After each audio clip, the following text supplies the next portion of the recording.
اور انہیں یہ توفیق نہیں ہوتی کہ وہ جا کے دیکھیں کہ ان کے بچے کر کیا رہے ہیں. سارا دن ساری راتیں موبائلوں میں لگا رہے ہیں. کیا کر رہے ہیں آخر؟ اپنی بچیوں کو باہر بھیج رہے ہیں.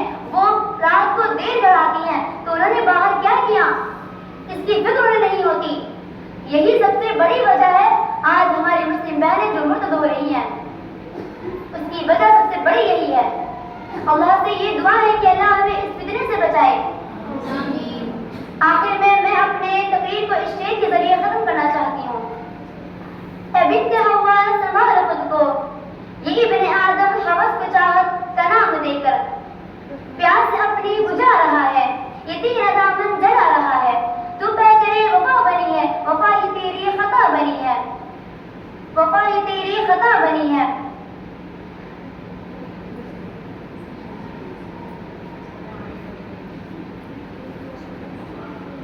وفا ہی تیری خطا بنی ہے.